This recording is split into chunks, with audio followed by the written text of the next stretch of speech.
سبحان الذی سخر لنا وہذا وما كنا له مقرنین، اللہ ہی نے ہمارے لیے مسخر کیا ہے، کسی سائنسدان نے، عالم یا ہماری عقل نے نہیں، اللہ نے۔ وَإِنَّا إِلَىٰ رَبِّنَا لَمُنْقَلِبُونَ، یہ ایک اور سبق جو ہمیں یاد رکھیں کہ جیسے یہ سفر ہے ایسے ہی آخرت کا سفر بھی ہے۔ ہر سفر پر آخری سفر کو یاد رکھیں میری بہنوں کہ مرنا ہے اور اللہ کے پاس واپس جانا ہے۔ جب ہم مر جائیں گے ہمیں کوئی گھر میں نہیں رکھے گا، سارے گھر میں رہیں گے، ہمیں نکال دیں گے، اٹھا کر جا کر قبرستان چھوڑ آئیں گے۔ اس دن کو بھی نہیں بھولنا چاہیے مجھے اور آپ کو، اس دن کی تیاری رکھنی چاہیے۔ جب ہم اکیلے ہوں گے تو پھر ہم پر کیا گزرے گی؟ اصل کامیابی یہی ہے، یہ سب کچھ جانتے ہیں۔ آیت نمبر 50، یہ سب کچھ جانتے ہیں اور مانتے ہوئے بھی ان لوگوں نے اس کے بندوں میں سے بعض کو اس کا جز بنا ڈالا، یعنی اللہ کی اولاد قرار دیا۔ حقیقت یہ کہ انسان کھلا احسان فراموش ہے، ساری نعمتیں اللہ دیتا ہے اور شکرانہ یہ دوسروں کا ادا کرتا ہے یا دوسروں کی عظمت اور بڑائی میں گرفتار ہو جاتا ہے۔ آیت 16 کہ اللہ نے اپنی مخلوق میں سے اپنے لیے بیٹیاں انتخاب کی ہیں اور تمہیں بیٹوں سے نوازا ہے، اور حال یہ کہ جس اولاد کو یہ لوگ اس رحمان کی طرف منسوب کرتے ہیں، اس کی ولادت کا مزدہ جب خود ان میں سے کسی کو دیا جاتا ہے تو اس کے منہ پر سیاہی چھا جاتی ہے، یعنی بیٹی کی خبر سن کر، اور وہ غم سے بھر جاتا ہے کہ اللہ کے حصے میں وہ اولاد آئی جو جو زیوروں میں پالی جاتی ہے اور بحث میں اپنا مدعا پوری طرح واضح نہیں کر سکتی۔ یعنی لڑکیوں کی خاص کوالٹی بتائی جا رہی کہ جب کسی کے ساتھ آرگومنٹ ہو تو تھوڑی دیر کے بعد رونا شروع کر دیتی ہے، خصوصاً بھائیوں کے مقابلے میں یا شوہر کے مقابلے میں ان کا ہتھیار آنسو ہے، اس سے دوسروں کا دل پگھل جاتا ہے۔ اللہ سبحانہ تعالیٰ فرماتے ہیں کہ تم اپنے لیے تو اسٹرانگر جنس کو منتخب کر رہے ہو اور اللہ کے لیے جس کو تم اپنی نگاہ میں کچھ نہیں سمجھتے ہو وہ دے رہے ہو، بیٹیاں منصب کر رہے ہو۔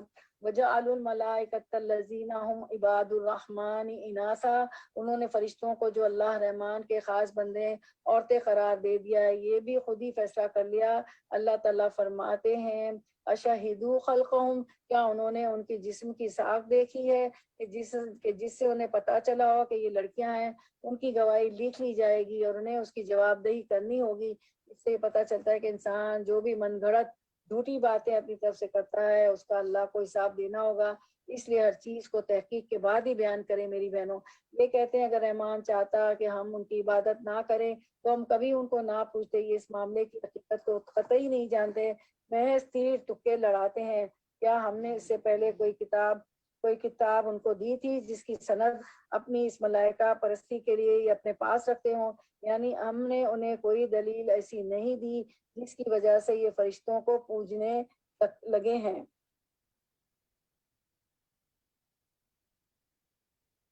آیت 22 نہیں، بلکہ یہ کہتے ہیں کہ ہم نے اپنے باپ دادا کو ایک طریقے پر پایا اور ہم انہی کے نقش قدم پر چل رہے ہیں، وہی اندھی تقلید۔ اسی طرح تم سے پہلے جس بستی میں بھی ہم نے کوئی نذیر بھیجا اس کے کھاتے پیتے لوگوں نے یہی کہا کہ ہم نے اپنے باپ دادا کو ایک طریقے پر پایا اور ہم انہی کے نقش قدم کی پیروی کر رہے ہیں۔ ہر نبی نے ان سے پوچھا کیا تم اسی ڈگر پر چلو گے؟ خواہ میں اس راستے سے زیادہ صحیح راستہ تمہیں بتاؤں جس پر تم نے اپنے باپ دادا کو پایا؟ انہوں نے سارے رسولوں کو یہی جواب دیا کہ جس دن کی طرف بلانے کے لیے تم بھیجے گئے ہو ہم اس کے انکاری ہیں۔ آخر کار ہم نے ان کی خبر لی، دے ڈالی، اور دیکھ لو کہ جھٹلانے والوں کا کیا انجام ہوا۔ وَإِذْ قَالَ إِبْرَاهِيمُ لِأَبِيهِ وَقَوْمِهِ إِنَّنِي بَرَاءٌ مِّمَّا تَعْبُدُونَ، یاد کرو جب سیدنا ابراہیم علیہ السلام نے اپنے باپ اور اپنی قوم سے کہا تھا کہ تم جن کی بندگی کرتے ہو میرا ان سے کوئی تعلق نہیں، میرا تعلق صرف اسی سے ہے جس نے مجھے پیدا کیا ہے، وہی میری رہنمائی کرے گا۔ اور ابراہیم علیہ السلام یہی کلمہ اپنے پیچھے اپنی اولاد میں چھوڑ گیا تاکہ وہ اس کی طرف رجوع کرے۔ اس کے باوجود جب یہ لوگ دوسروں کی بندگی کرنے لگے تو میں نے ان کو مٹا نہیں دیا بلکہ میں انہیں اور ان کے باپ دادا کو متاع حیات دیتا رہا، یہاں تک کہ ان کے پاس حق اور کھول کھول کر بیان کرنے والا رسول آ گیا۔ مگر جب وہ حق ان کے پاس آیا تو انہوں نے کہہ دیا کہ یہ تو جادو ہے اور ہم اس کو ماننے سے انکار کرتے ہیں۔ کہتے ہیں یہ قرآن دونوں شہروں کے بڑے آدمیوں میں سے کسی پر کیوں نہ نازل کیا گیا تھا؟ کون سے دو بڑے شہر؟ مکہ معظمہ اور طائف۔ یعنی کوئی بڑا سردار ہوتا تو قرآن لے کے آتا، اور ہر دور میں ہم دیکھتے ہیں میری بہنوں ایسے ہی لوگ قرآن کی طرف زیادہ راغب ہوتے ہیں جو بظاہر دنیا میں بہت سرداری کے مقام پر نہیں ہوتے، کیونکہ جو بہت سرداری کے مقام پر ہوتے ہیں ان کے پیٹ بھر چکے ہوتے ہیں سرداری سے، لہٰذا انہیں کسی اور چیز کی ضرورت محسوس نہیں ہوتی۔ کیا تیرے رب کی رحمت یہ لوگ تقسیم کرتے ہیں؟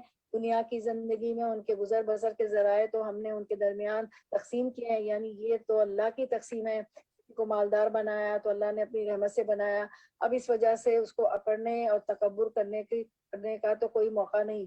اور ان میں سے کچھ لوگوں کے کچھ دوسرے لوگوں پر ہم نے بدرجہ فوقیت دی ہے تاکہ یہ ایک دوسرے سے خدمت لیں، یعنی اللہ تعالیٰ نے اپنی خاص رحمت کے ساتھ یہ درجہ بندی کی ہے، ورنہ سب لوگ ایک ہی اسٹیٹس کے ہوتے تو پھر کوئی کسی کی مدد نہیں کرتا، کوئی کسی کے کام نہ آتا، کسی کے آگے نہ جھکتا۔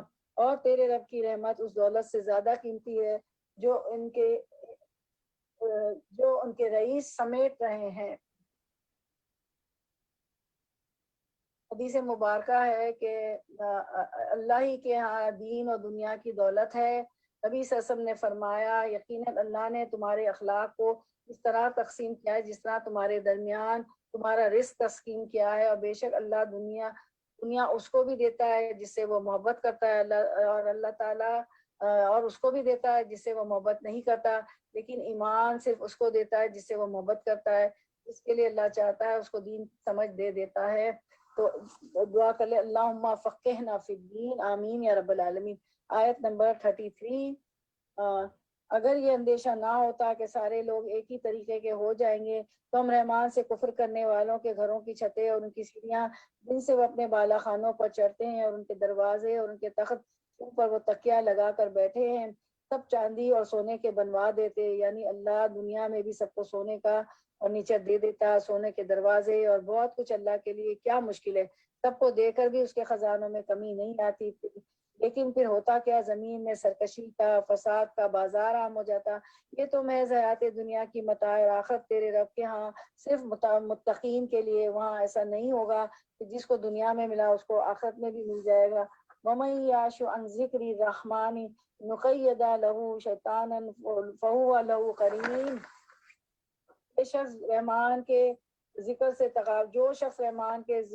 سے تغافل برتتا ہے ہم اس پر ایک شیطان مسلط کر دیتے ہیں، وہ اس کا دوست بن جاتا ہے۔ وَمَن يَعْشُ عَن ذِكْرِ الرَّحْمَنِ نُقَيِّضْ لَهُ شَيْطَانًا فَهُوَ لَهُ قَرِينٌ۔ جو رحمان کے ذکر سے غفلت برتتا ہے، اللہ کو یاد نہیں کرتا، نماز نہیں پڑھتا، ذکر اذکار نہیں کرتا، تو پھر شیطان اس کو اپنے کنٹرول میں لے لیتا ہے۔ حدیث میں آتا ہے رسول اللہ صلی اللہ علیہ وسلم نے فرمایا جس کسی گاؤں یا بستی میں 3 فرد بھی ہوں اور ان میں نماز باجماعت کا اہتمام نہ ہو تو شیطان ان پر مسلط ہو جاتا ہے، لیکن تم جماعت کو لازم پکڑو۔ بھیڑ یا ہمیشہ دور رہنے والی اکیلی بکری، بھیڑیا ہمیشہ دور رہنے والی اکیلی بکری کو کھاتا ہے، یعنی مردوں کے لیے خاص طور پر جماعت سے نماز نہ پڑھنا شیطان کو بلانے کا اور دعوت دینے کا اور کنٹرول دینے کا ذریعہ ہے، پھر غصہ کرنے والے پر شیطان کا کنٹرول ہو جاتا ہے۔ حدیث مبارکہ ہے۔ تو اب میں ضرور کہوں گی کہ اگر آپ کے گھر میں 2 مرد، تین مرد جمع ہو جاتے ہیں، والد بھی ہیں، بیٹا بھی ہے، یا 2 بیٹے ہیں، یا کوئی اور مطلب رہ رہے ہیں، بھائی ہو، جو بھی ہو، تو کیا ہے کہ کیا کرنا چاہیے کہ جماعت کر لینی چاہیے، ٹھیک ہے۔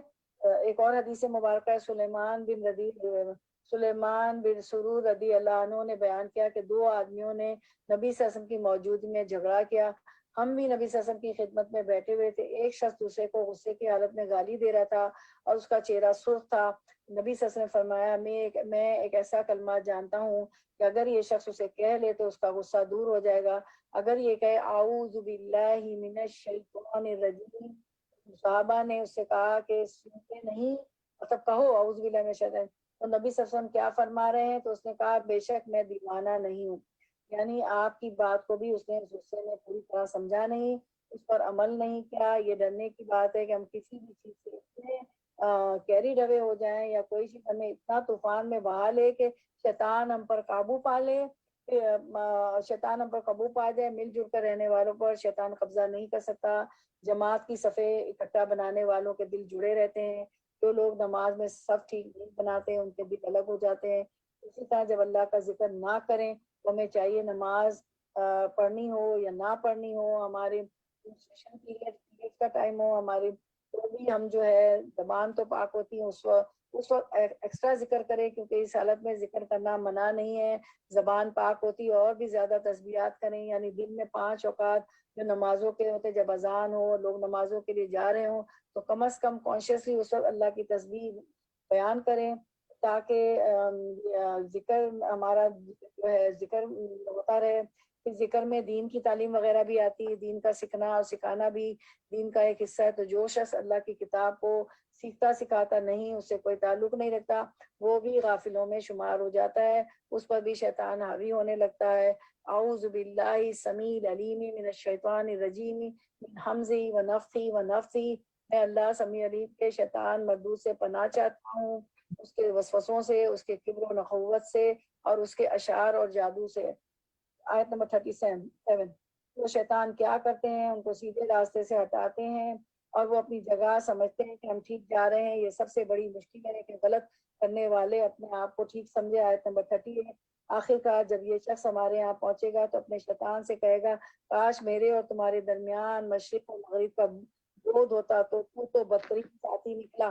اس وقت ان لوگوں سے کہا جائے گا، جب تم ظلم کر چکے تو آج یہ بات تمہارے لیے کچھ بھی نافع نہیں کہ تم اور تمہارے شیاطین عذاب میں مشترک ہیں۔ ہم لوگ آیت نمبر عظمیٰ جی آیت نمبر 43 پہ ہیں، تو کیا اسکرین رک گیا ہے؟ ہمارے پاس تو رک گیا ہے، سب کو نظر آ رہا ہے اسکرین؟ آیتیں نظر آ رہی ہیں؟ صرف حدیث نظر آ رہی ہے، حدیث پھر دوبارہ رک گیا۔ آیتیں آ رہی ہیں نظر؟ حدیث بس نظر آتی آیتیں نظر نہیں آ رہی؟ نہیں آیتیں نہیں آتی۔ نہیں۔ میرا آپ کا قصور نہیں 43 والی حق ہاں آ رہی نظر آ رہی ہے۔ باللہ من الشیطان 43 والی نظر آ رہی ہیں۔ سے وہی پناہ مانگ رہے تھے ہم۔ کیا ہائلائٹ کیا ہوا ہے؟ اے نبی، کیا اب آپ بہروں کو سنائیں گے یا اندھوں اور سری گمراہی میں پڑے ہوئے لوگوں کو راہ دکھائیں گے؟ اب تو ہمیں ان کو سزا دینی ہے، خواہ تمہیں دنیا سے اٹھا لیں۔ الحمدللہ نظر آ رہا ہے، یا تو وہ آنکھوں سے ان کا وہ انجام دکھا دیں جس کا ہم نے تم سے وعدہ کیا ہے، ہمیں ان پر پوری قدرت حاصل، تم بہرحال اس کتاب کو مضبوطی سے تھامے رہو تو وہی کے ذریعے سے تمہارے پاس بھیجی گئی، یقیناً تم سیدھے راستے پہ ہو۔ آیت نمبر 44۔ حقیقت یہ ہے کہ کتاب تمہارے لیے اور تمہاری قوم کے لیے ایک بہت بڑا شرف ہے، اور عنقریب تم لوگوں کو اس کی جواب دہی کرنی ہوگی۔ اس نعمت کا شکر ادا کرنا چاہیے میری طرف۔ تم سے پہلے ہم نے جتنے رسول بھی بھیجے تھے ان سب سے پوچھو، دیکھو کیا ہم نے رحمان کے سوا کچھ دوسرے معبود بھی مقرر کیے تھے کہ ان کی بندگی کی جائے؟ ہم نے سیدنا موسیٰ علیہ السلام کو اپنی نشانیوں کے ساتھ فرعون اور اس کے آیان سلطنت کے پاس بھیجا، اور اس نے جا کر کہا کہ میں رب العالمین کا رسول ہوں۔ پھر جب اس نے ہماری نشانیاں ان کے سامنے پیش کی تو وہ پٹے مارنے لگے، ہنسنے لگے، مذاق اڑانے لگے۔ آپ نے ید بیدا اور جو آپ کی لاٹھی تھی، ہم ایک پر ایک ایسی نشانی ان کو دکھاتے چلے گئے، وہ پہلے سے بڑھ چڑھ کر تھی، اور ہم نے ان کو عذاب میں دھر لیا تاکہ وہ اپنی روش سے باز آ جائیں۔ ہر عذاب کے موقع پر وہ کہتے ہیں، اے ساحر، اپنے رب کی طرف سے جو منصب تجھے حاصل ہے اس کی بنا پر ہمارے لیے اسے دعا کر، یہ بھی تکبر سے کہ تم اللہ سے دعا کرو ہمارے لیے، یعنی خود اللہ کو نہیں پکارتے تھے، موسیٰ علیہ السلام سے دعا کرواتے۔ یہ تکبر تھا۔ ہم ضرور رائے راست پر آ جائیں گے، مگر جو ہی کہ ہم ان پر سے عذاب ہٹا دیتے تو اپنی بات سے پھر جاتے، پھر وعدہ خلافی کرتے۔ ایک روز فرعون نے اپنی قوم کے درمیان پکار کر کہا، یا قومی الیس لی ملک مصر، اے لوگوں کیا مصر کی بادشاہی میری نہیں اور یہ نہریں میرے نیچے نہیں بہ رہی ہیں؟ کیا تم لوگوں کو نظر نہیں آتا میں بہتر ہوں یا یہ شخص جو ذلیل اور حقیر ہے، یعنی موسیٰ علیہ السلام، اور اپنی بات کھول کر بیان بھی نہیں کر سکتا؟ ان کی زبان میں لکنت تھی نا موسیٰ علیہ السلام کی۔ کیوں نہ اس پر سونے کے کنگن اتارے گئے یا فرشتوں کا دستہ اس کی ارذلی میں نہ آیا؟ یعنی لوگ سے دنیاوی مال و متاع رکھنے والے کوئی بڑا سمجھتے ہیں، تو لوگوں کو کہاں سے پہچانا جاتا ہے؟ ان کے گھروں سے، ان کی گاڑیوں سے، ان کے اسٹیٹس سے، ان کے فون سے، کون سا لیٹسٹ موبائل ہے، فون کور سے، مختلف چیزوں کے معیار ہر دور میں ہوتے ہیں جن سے وہ لوگ پہچانے جاتے ہیں۔ تو آیت نمبر 54، اس نے اپنی قوم کو ہلکا سمجھا، انہوں نے اس کی اطاعت کی، در حقیقت وہ تھے ہی فاسق لوگ۔ آخر کار جب انہوں نے ہمیں غضبناک کر دیا تو ہم نے ان سے انتقام لیا اور ان کو اکٹھا غرق کر دیا، اور بعد والوں کے لیے پیش رو اور نمونہ عبرت بنا کر رکھ دیا۔ اور جو ہی کہ ابن مریم کی مثال دی گئی، تمہارے قوم کے لوگوں نے اس پر غل مچا دیا اور کہنے لگے کہ ہمارے معبود اچھے ہیں یا وہ، یہ مثال وہ تمہارے سامنے محض کج بحثی کے لیے لائے ہیں۔ حقیقت یہ ہے کہ یہ ہیں ہی جھگڑالو لوگ۔ آپ سسم نے ایک موقع پر فرمایا، اللہ کے علاوہ جس کسی کی بھی عبادت کی جاتی ہے اس میں کوئی خیر نہیں. تو مخالفین نے کہا کہ عیسائی جو عیسیٰ علیہ السلام کو پوچھتے ہیں اللہ کا بیٹا مانتے ہیں, کیا ان میں بھی کوئی خیر نہیں؟ یعنی اب یہ بڑا ٹرکی سا سوال تھا کہ اچھا پیغمبروں میں تو خیر ہوتی ہے, تو اب کیا کیا جائے؟ تو اس پر اللہ سبحانہ تعالیٰ نے فرمایا یہ محض کج بیسی ہے, یعنی ایسی باتیں کوئی دلیل نہیں ہوا کرتی. حقیقت یہ ہے کہ یہ ہیں ہی جھگڑالو لوگ, ایسی باتیں کرنے میں انہیں بہت مزہ آتا ہے. ابن مریم اس کے سوا کچھ نہ تھا کہ ایک بندہ تھا جس پر ہم نے انعام کیا اور بنی اسرائیل کے لیے اپنی قدرت کا ایک نمونہ بنا دیا. ہم چاہیں تو تم سے فرشتے پیدا کر دیں جو زمین میں تمہارے جانشین ہوں, یعنی تمہارے بچے فرشتے پیدا ہو جائیں جو تمہارے بعد زمین پہ آ جائیں. وَإِنَّهُ لَعِلْمٌ لِلسَّاعَةِ, اور وہ دراصل قیامت کی ایک نشانی ہے. کوئی عیسیٰ علیہ السلام یعنی عیسیٰ علیہ السلام کا دوبارہ آنا بھی قرب قیامت میں ہوگا, اور تم اس میں شک نہ کرو, میری بات مان لو, یہی سیدھا راستہ ہے. یعنی پھر جب انہوں نے اس طرح کی بات کی تو اللہ تعالیٰ نے سیدنا عیسیٰ علیہ السلام کی خاص نشانی بیان کر دی کہ اللہ تعالیٰ ان کو کیسے اعزاز عطا کریں گے. ایسا نہ ہو کہ شیطان تم کو اس سے روک دے کہ وہ تمہارا خلا دشمن ہے. اور جب سیدنا عیسیٰ علیہ السلام صحیح نشانیاں لیے ہوئے آئے تھے تو اس نے کہا تھا کہ میں تم لوگوں کے پاس حکمت لے کر آیا ہوں, اور اس لیے آیا ہوں کہ تم پر بعض ان باتوں کی حقیقت کھول دوں جن میں تم اختلاف کر رہے ہو. لہٰذا تم اللہ سے ڈرو اور میری اطاعت کرو. حقیقت یہ ہے کہ اللہ ہی میرا رب ہے اور تمہارا رب بھی, اس کی تم عبادت کرو, یہی سیدھا راستہ ہے. مگر اس کی صاف تعلیم کے باوجود انہوں نے آپس میں اختلاف کیا, پس تباہی ہے ان لوگوں کے لیے جنہوں نے ظلم کیا ایک دردناک دن کے عذاب سے. هل ينظرون الا الساعة ان تأتيهم بغتة وهم لا يشعرون, کیا یہ لوگ اب بس اس چیز کے منتظر ہیں کہ اچانک ان پر قیامت آ جائے, انہیں خبر بھی نہ ہو؟ وہ دن جب آئے گا تو متقین کو چھوڑ کر باقی سب دوست ایک دوسرے کے دشمن ہو جائیں گے. جو دوستی کی بنیاد میری بہنوں سے ایمان اور تقوی ہونی چاہیے, ورنہ یہ دوستی عارضی ہے, صرف دنیا کی حد تک ہے, آخرت میں ساتھ نہ دے گی. حدیث میں آتا ہے جندب رضی اللہ عنہ فرماتے ہیں کہ میں نے رسول اللہ صلی اللہ علیہ وسلم کے وصال سے 5 دن پہلے سنا, آپ صلی اللہ علیہ وسلم فرما رہے تھے کہ اللہ تعالیٰ کے سامنے اس چیز سے بری ہوں کہ تم میں سے کسی کو اپنا دوست بناؤں, کیونکہ اللہ تعالیٰ نے مجھے اپنا خلیل بنایا ہے جیسا کہ اس نے ابراہیم علیہ السلام کو خلیل بنایا تھا. اور اگر میں اپنی امت سے کسی کو اپنا خلیل بناتا تو ضرور ابو بکر رضی اللہ عنہ کو خلیل بناتا. اللہ اکبر.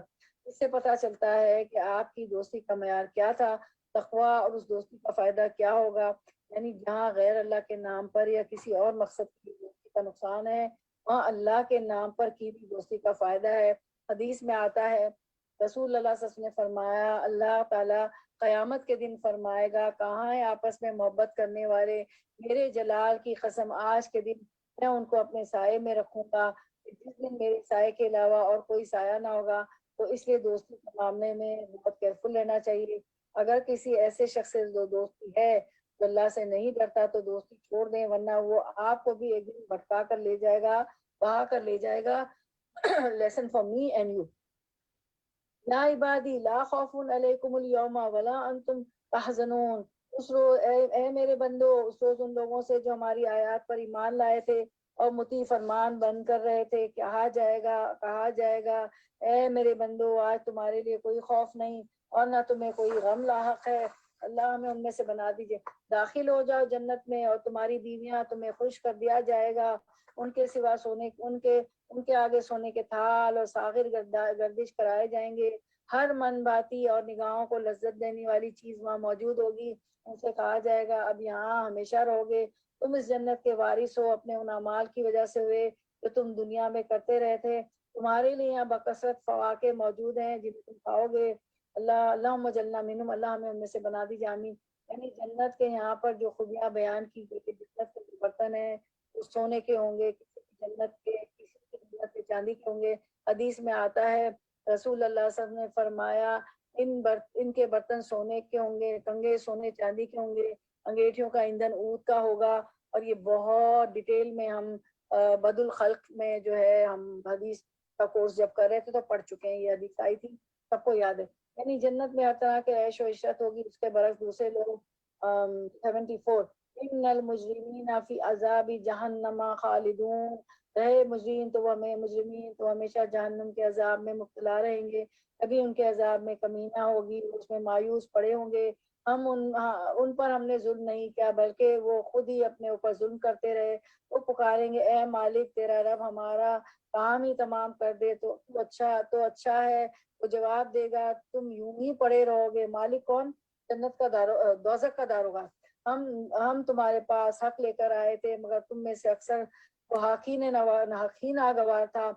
جہنم والے جہنم میں مدد کے پکار رہے ہیں اور کوئی آس پاس دکھائی نہیں دیتا۔ تو جہنم کا جو داروغہ ہے جس کا نام مالک ہے اس کا یہاں ذکر کیا جا رہا ہے۔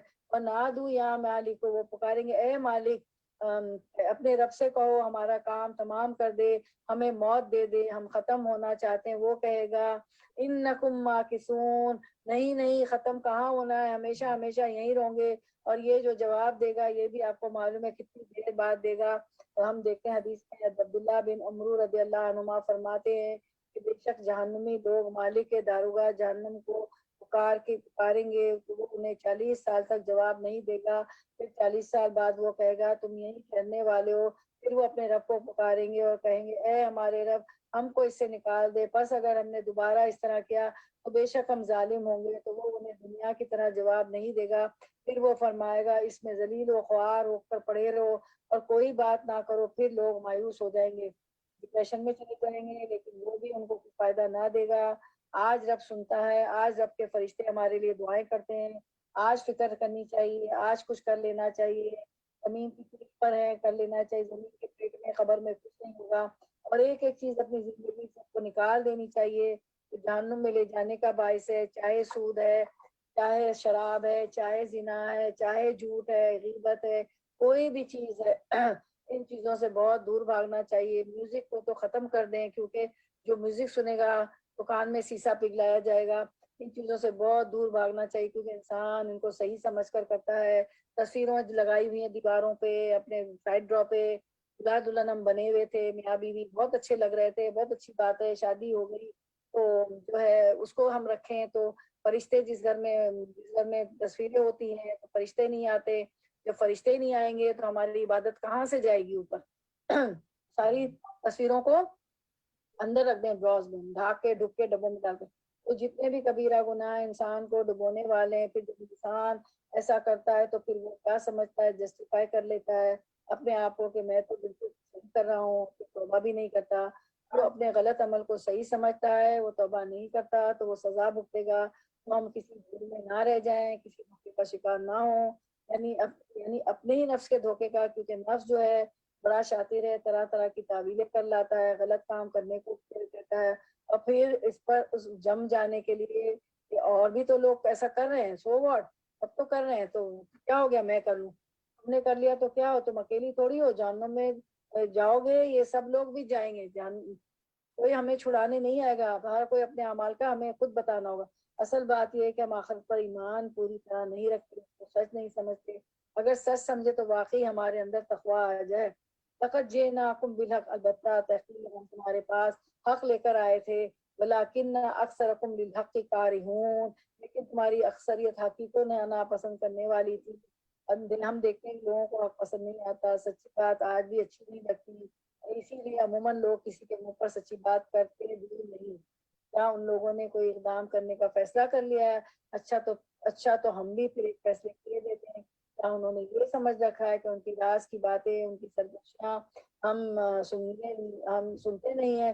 ہم سب کچھ سن رہے ہیں اور ہمارے فرشتے ان کے پاس ہی لکھ رہے ہیں، اور رسولنا لدیہم یکتبون۔ ان سے کہو اگر واقعی رحمان کی کوئی اولاد ہوتی تو سب سے پہلے عبادت کرنے والا میں ہوتا۔ پاک ہے آسمانوں اور زمین کا فرما روا، عرش کا مالک ان ساری باتوں سے جو یہ لوگ اس کی طرف منسوخ کرتے ہیں۔ اچھا انہیں اپنے باطل خیالات میں غرق اور اپنے کھیل میں منہمک رہنے دو، یہاں تک کہ یہ اپنا وہ دن دیکھ لیں گے جس کا انہیں خوف دلایا جا رہا ہے۔ وہی ایک آسمان میں بھی الہ ہے اور جو زمین میں بھی ایک الہ ہے، اور وہی حکیم اور علیم ہے، بہت بالا و برتر ہے، وہ جس کے قبضے میں زمین اور آسمان اور اس کی بادشاہت ہے جو زمین اور آسمان کے درمیان پائی جاتی ہے، اور وہی قیامت کی گھڑی کا علم رکھتا ہے۔ اسی کی طرف تم سب پلٹائے جانے والے ہو۔ اس کو چھوڑ کر یہ لوگ جنہیں پکارتے ہیں وہ کسی شفاعت کا اختیار نہیں رکھتے۔ اللہ یہ کہ کوئی علم کی بنا پر حق کی شہادت دے۔ اگر تم ان سے پوچھو کہ انہیں کس نے پیدا کیا ہے تو یہ خود کہیں گے کہ اللہ نے، پھر کہاں سے یہ دھوکہ کھا رہے ہیں؟ قسم ہے رسول اللہ صلی اللہ علیہ وسلم کے اس قول کی کہ اب رب، اے رب، یہ وہ لوگ ہیں جو مان کر نہیں دیتے، فاصفح عنہم وقل سلام فسوف یعلمون۔ اچھا اے نبی کریم صلی اللہ علیہ وسلم، ان سے درگزر کیجئے، ان سے کہہ دیجئے کہ سلام ہے، تمہیں عنقریب اچھا اے نبی کریم صلی اللہ علیہ وسلم، ان سے درگزر کیجئے اور انہیں کہہ دیجئے کہ سلام ہے تمہیں، عنقریب انہیں معلوم ہو جائے گا کہ حقیقت کیا ہے۔ تو وما توفیقی الا باللہ۔ ہم سورۃ الزخرف ہماری کمپلیٹ ہو گئی۔ اب انشاءاللہ سورۃ الدخان شروع کرتے ہیں۔ اعوذ باللہ من الشیطان الرجیم، بسم اللہ الرحمن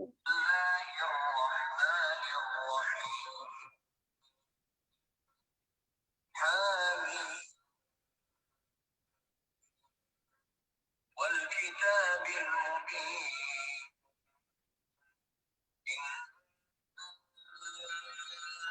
أنزلناه في ليلة مباركة إنا كنا منذرين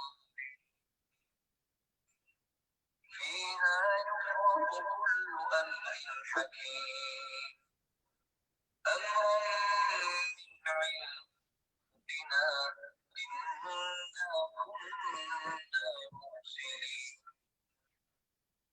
رحمة من ربك إنه هو السميع العليم رب السماوات والأرض وما بينهما إن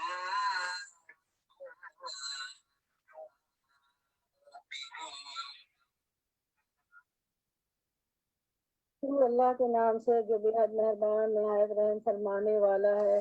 سورۃ الدخان، دخان دھوئیں کو کہتے ہیں۔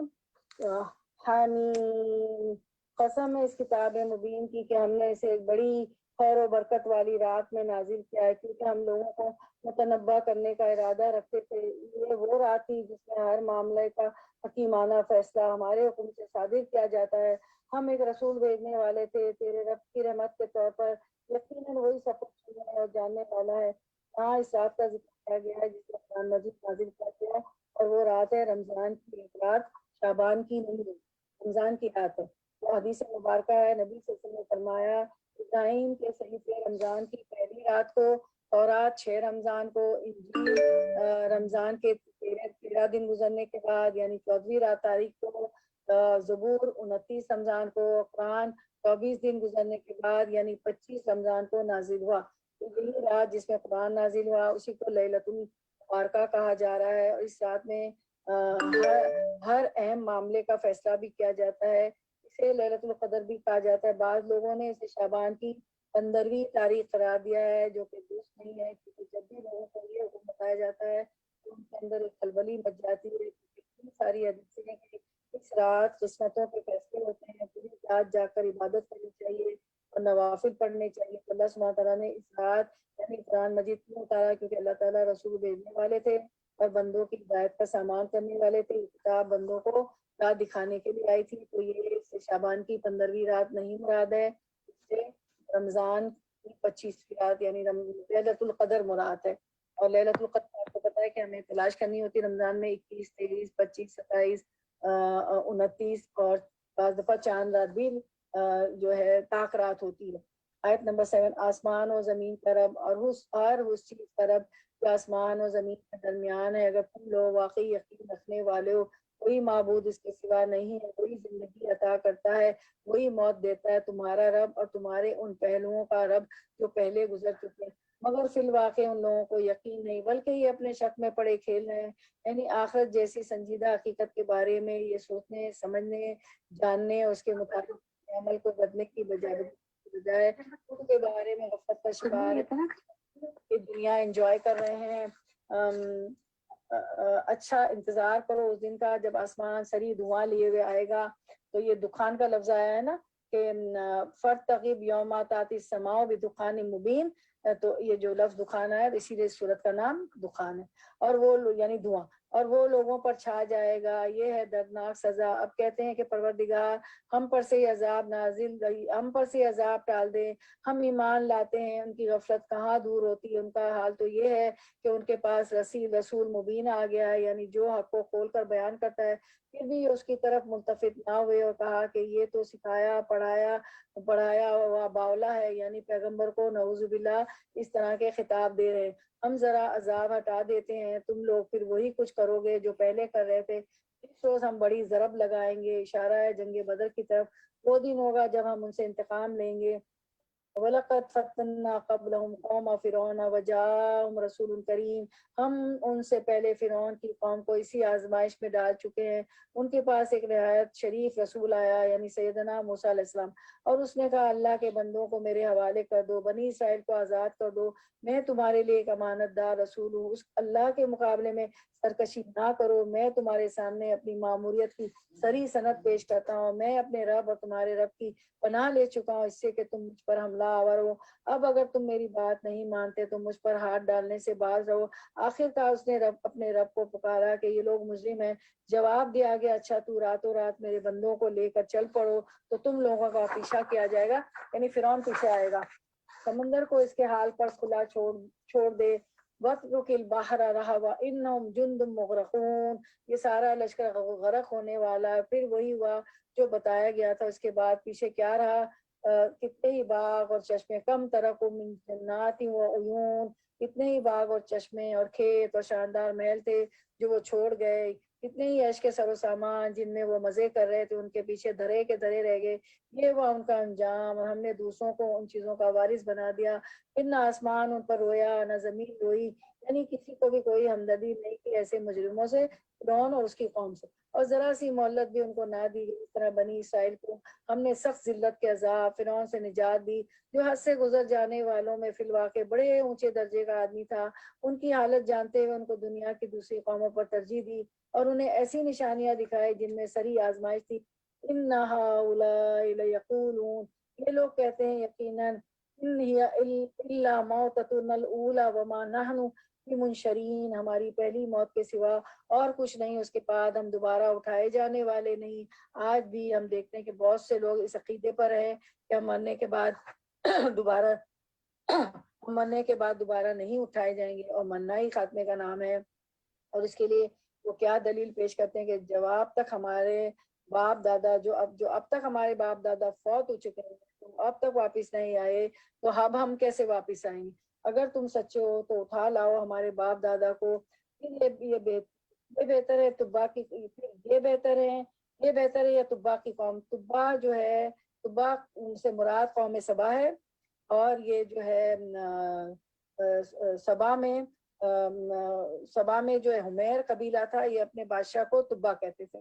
تو یہ بہترین ہے یا تبا کی قوم، اس سے پہلے کے لوگ ہم نے ان کو اسی بنا پر تباہ کیا تھا، وہ مجرم ہو گئے تھے۔ یہ آسمان اور زمین اور ان کے درمیان کی چیزیں ہم نے کچھ کھیل کے طور پر نہیں بنا دی، ان کو ہم نے برحق پیدا کیا، مگر اکثر لوگ جانتے نہیں کہ زمین اور آسمان اور پھر انسانوں کی پیدائش کا کوئی مقصد ہے۔ آیت نمبر 40۔ ان سب کے اٹھائے جانے کے لیے طے شدہ وقت فیصلے کا دن ہے، وہ دن جب کوئی عزیز قریب اپنے کسی عزیز قریب کے کچھ کام بھی نہ آئے گا، اور نہ کہیں سے انہیں کوئی مدد پہنچے گی سوائے اس کے کہ اللہ ہی کسی پر رحم کرے، وہ زبردست رہی اور رحیم ہے۔ ان شجرۃ الزقوم طعام الاثیم کالمہل یغلی فی البطون۔ زقوم، استغفر اللہ، زقوم کا درخت انتہائی کڑوا اور درخت تھور کا درخت گناہگار کا کھاجا ہوگا، تیل کی تلچھٹ جیسا پیٹ میں اس طرح جوش کھائے گا جیسے کھولتا ہوا پانی ابلتا ہے۔ پکڑو اسے اور اگیتے ہوئے لے جاؤ اس کو جہنم کے بیچوں بیچ، اور انڈیل دو اس کے سر پر کھولتے پانی کا عذاب۔ چکھو اس کا مزہ، بڑا زبردست عزت دار آدمی ہے تو، یہ اس کی سزا ہے جو انا کی خاطر، عزت کی خاطر غلط کام کرتا رہا۔ یہ وہ چیز ہے جس کے آنے میں تم لوگ شک رکھتے تھے۔ یہ جو کھولتے ہوئے پانی کا عذاب ہے یہ کوئی معمولی چیز نہیں، کبھی ہمارا ٹیپ کھل جائے گا اور اس میں سے ایک دم ابلتا ہوا پانی آ جائے تو ابلتے ہوئے پانی کی بھاپ ہی پڑ گئی ہو تو ہمیں کتنی تکلیف ہوتی۔ یہاں پر جہنمیوں کی ایک ایسی قسم بتائی جا رہی ہے جن کے سر پر ابلتا ہوا پانی ڈالا جائے گا، مزید عذاب کے طور پہ، کیونکہ بہت تکبر والا شخص تھا۔ حدیث میں آتا ہے، دہاق رحمۃ نے فرمایا، جو شخص شراب کا عادی رہا اور اسی حال میں مر گیا، جب وہ دنیا سے رخصت ہوگا تو اس کے چہرے پر گرم پانی ڈالا جائے گا، یعنی اس کی جان نکالتے ہوئے، کیونکہ انسان کو نظر نہیں آتا لیکن نافرمانی کی سزا سخت ہے، تو انسان کو ڈرتے ہوئے توبہ کرتے ہوئے زندگی بسر کرنی چاہیے۔ آیت نمبر 51، ان المتقین فی مقام امین، بے شک متقی لوگ امن والی جگہ میں ہوں گے، باغوں اور چشموں میں حریر اور دیبا کے لباس پہنے آمنے سامنے بیٹھے ہوں گے، یہ ہوگی ان کی شان، اور ہم گوری گوری آہو ششم عورتیں ان سے بیاہ دیں گے، وہاں وہ اطمینان سے ہر طرح کی لذیذ طلب کریں گے، سبحان اللہ، وہاں موت کا مزہ وہ کبھی نہ چکھیں گے، بس دنیا میں جو موت آ چکی سو آ چکی، اور اللہ اپنے فضل سے ان کو جہنم کے عذاب سے بچا دے گا، یہی بہت بڑی کامیابی۔ اے نبی کریم صلی اللہ علیہ وسلم، ہم نے اس کتاب کو تمہاری زبان میں آسان بنا دیا ہے تاکہ یہ لوگ نصیحت حاصل کریں، اب تم بھی انتظار کرو، یہ بھی منتظر ہیں، فرتقب انہم مرتقبون، کامیابی کس کی ہے۔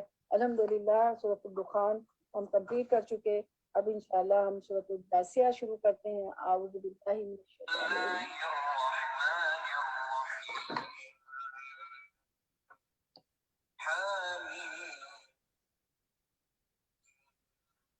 والكتاب المبين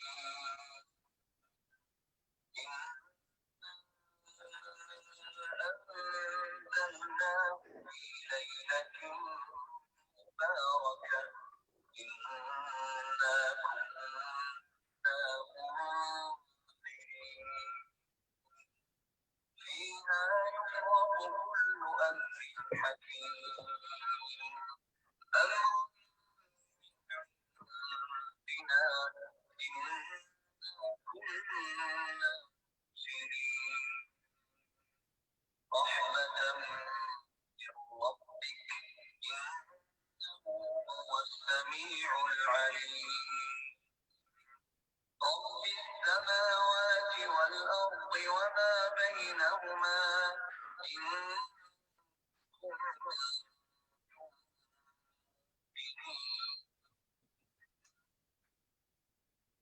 شروع اللہ کے نام سے جو بے حد مہربان نہایت رحم فرمانے والا ہے۔ سورۃ الجاثیہ، آیت 28 کے فقرے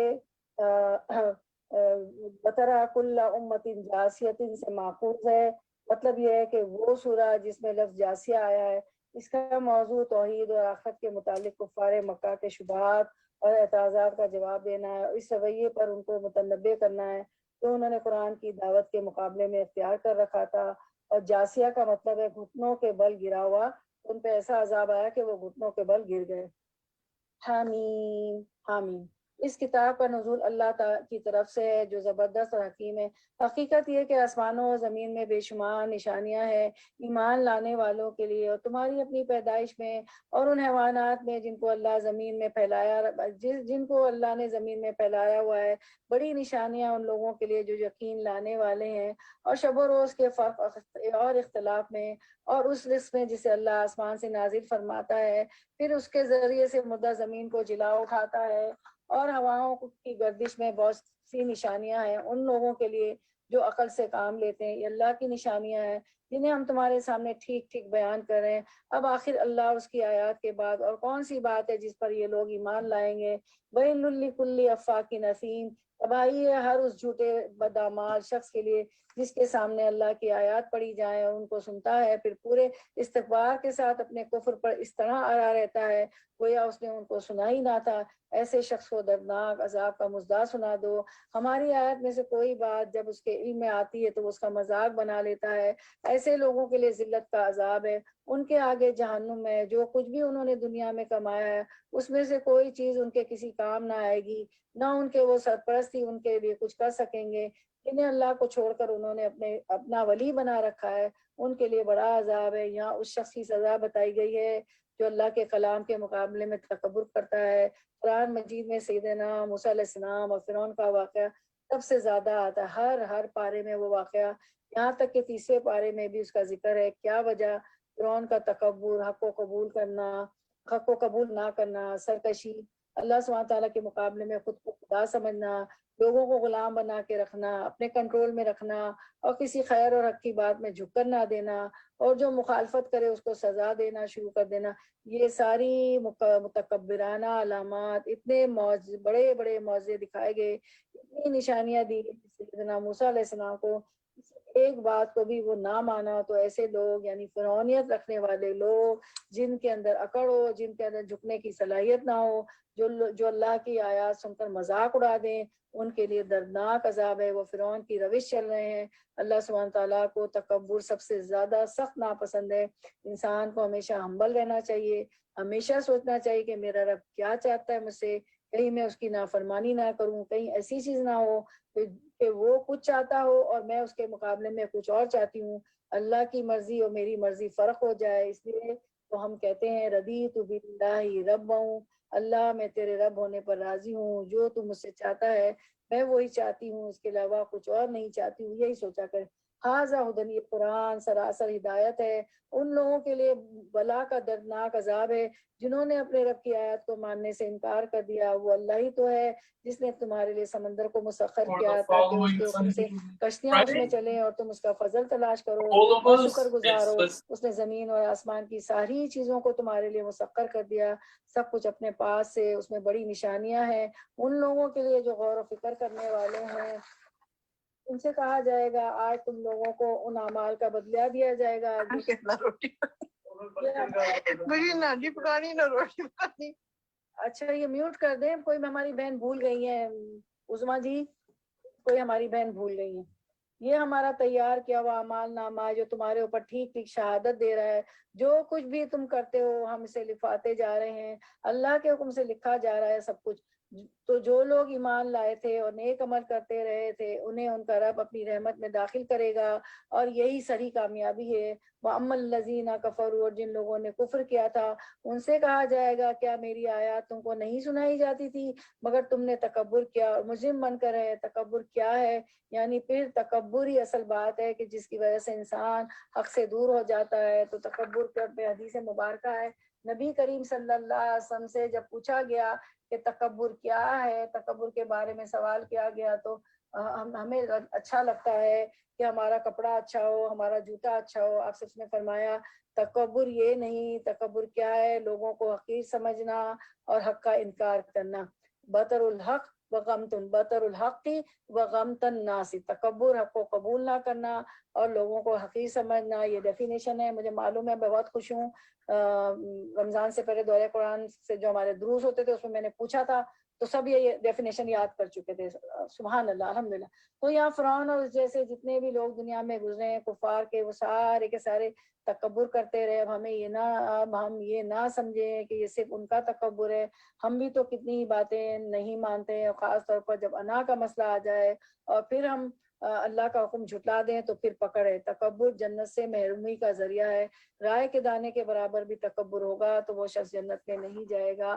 ایک اور حدیث مبارکہ ہے، نبی صلی اللہ علیہ وسلم نے فرمایا جس شخص کی روح اس کے جسم سے اس حال میں جدا ہو کہ وہ 3 چیزوں سے بری ہو تو وہ جنت میں داخل ہوگا، اس پہ قرض نہ ہو، تکبر نہ ہو اور مال غنیمت میں خیانت نہ کی ہو۔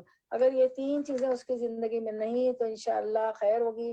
قیامت کے دن متکبرین کو چیونٹیوں کی طرح پیش کیا جائے گا، گویا ان کی شکلیں انسانوں جیسی ہوں گی لیکن سائز چیونٹیوں جیسا، یہاں تک کہ وہ جہنم کے ایسے قید خانے میں داخل ہو جائیں گے جس کا نام بولیس ہے، اور ان لوگوں پر آگ چھا جائے گی اور ان کو اہل جہنم کے زخموں کا دھون پینے کو دیا جائے گا۔ اور تو ہمیں اپنی زندگی سے ہر طرح کا تکبر دور کرنے کی ضرورت ہے۔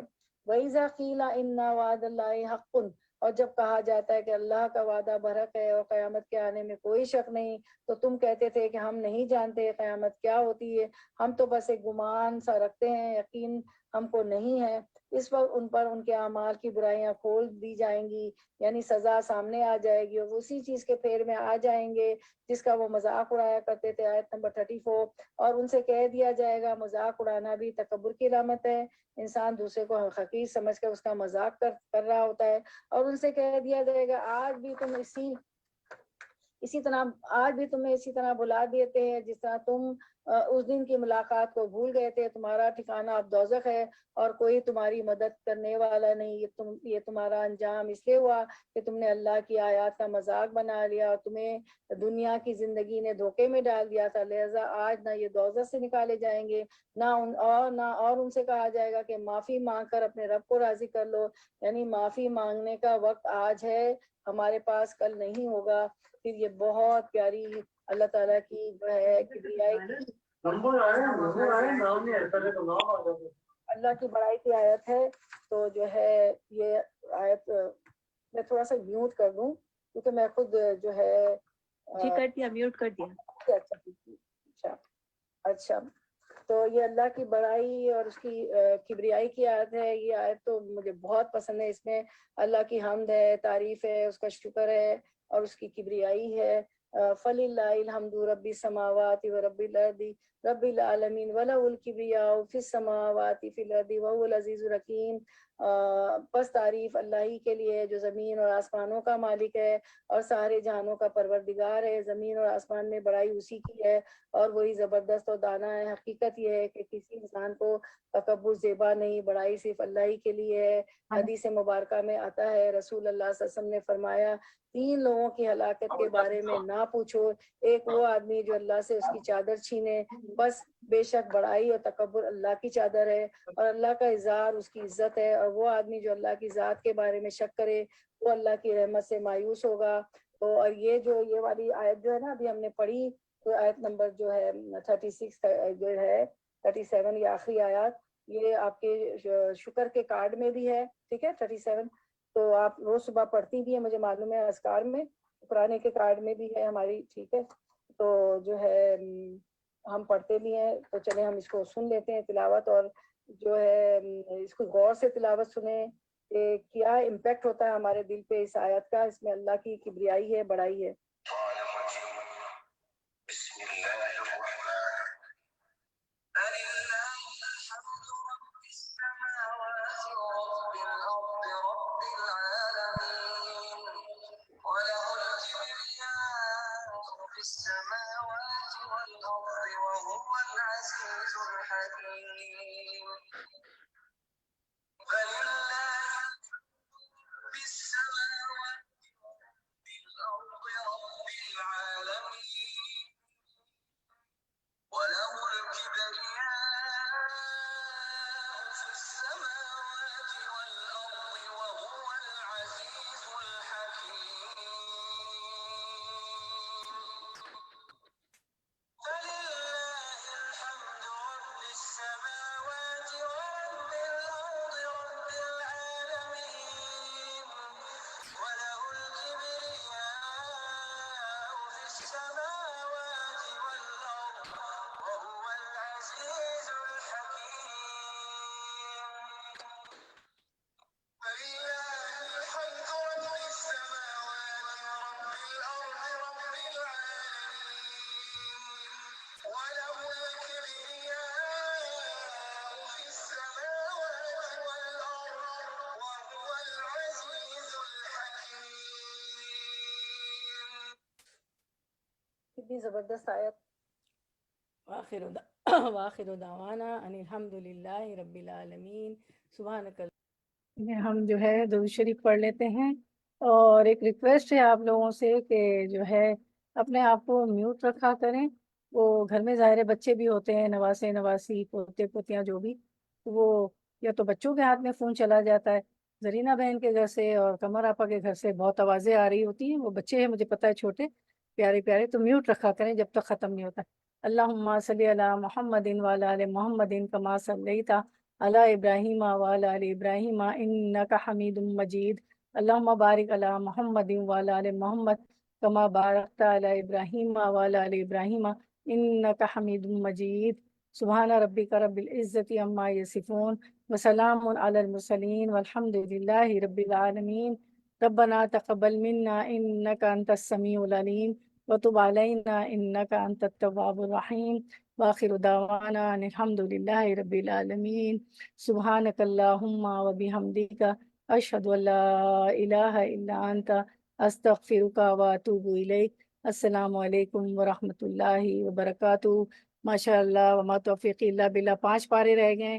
انشاءاللہ منڈے کو پیر کو 26ویں پارے کے ساتھ حاضر خدمت ہوں گے. کل ہمارا انگلش کا درس ہوگا انشاءاللہ.